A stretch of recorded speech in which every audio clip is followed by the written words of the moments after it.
We having our conversation. We talking about it. Right now, we are talking about this particular clip that I played about this mother and her request from her son. I'm gonna play the clip one more time. Mom. Okay, the only concerns that I really have with this union going forward is that I don't want it to come between me and your time. When I say I want to have dinner with you, it doesn't mean me, you, and Tierra. And I don't want it to feel like Tierra has an input in it or any influence in it. You shouldn't have to ask her, could you do it? I'm your mother. You should carve that time out, because that's what I want. All right, mama. Mama say you better carve some time out for her. All right, so this is the problem I see with what mama said. And this is symptomatic of, I think, with a lot of parents on a lot of fronts. And I think it's it's two things. So the first problem is knowing how and when to let go.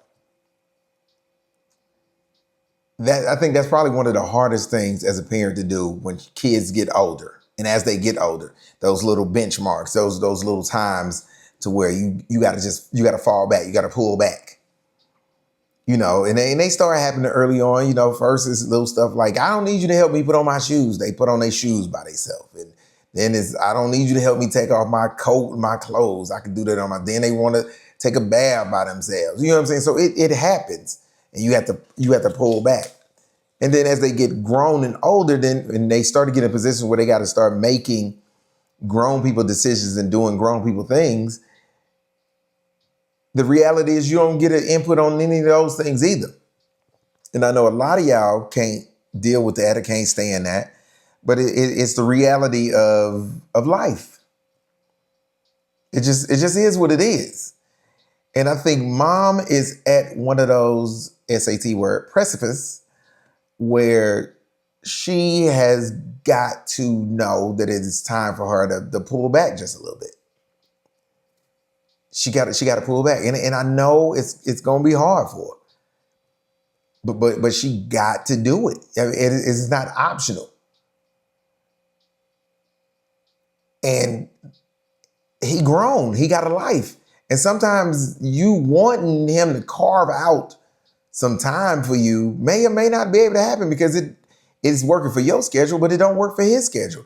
And as he marries this woman, and if they start a family, have kids and all this stuff, then his time is going to be even more limited.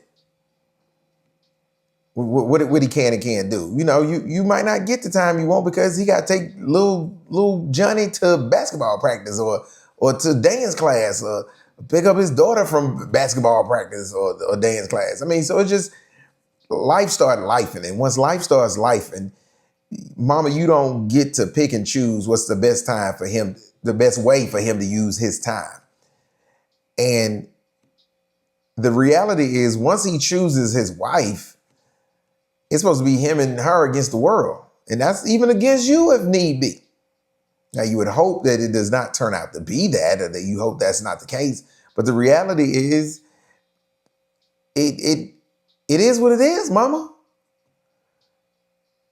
They're a two-man team once they get married. They're a two-man team. It's him and her, and then the kids, and then you, possibly. But so mama got to learn how to pull back. Now the next piece of this is a woman thing. I think there are a lot of women who turn their sons into their man. And sometimes the father could be there, but they babied the hell out of their sons. And they sons are they pseudo dude. And so when this new woman comes in, his girlfriend or whatever, she pushed back because she's like, she the other woman. No, you the other woman. And that ain't your man. That's your son. That's not your man. You don't get to automatically have time with him. And I think a lot of women do this with their sons. Now, it's a clip from an episode of a TV show. So I haven't seen the whole episode, so I don't know if she's a single mom or what.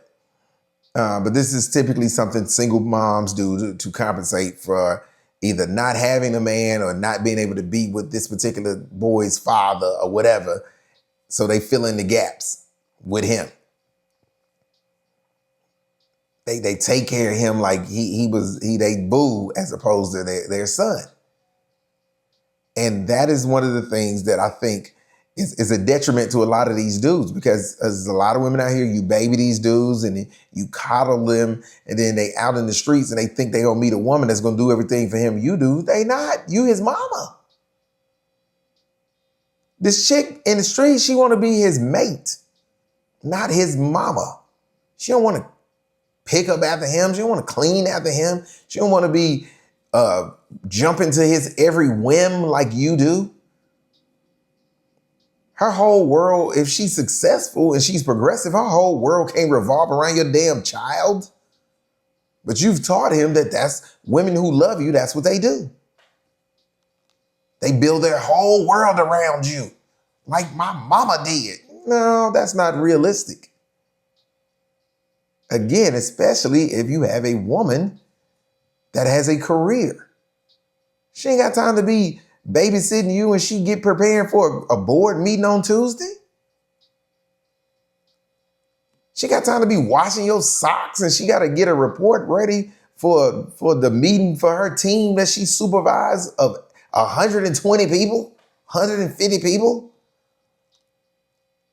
She can't put her PowerPoint together because you want dinner made. Ninja, you better get in there and make your own damn dinner. I don't know how to cook. My mama used to cook. Well, you know how to use a cell phone. You better get you some DoorDash. You got your driver's license. You better drive your ass out there to pick up something to eat. But we have these dudes out here who have been catered to their whole lives by their mom.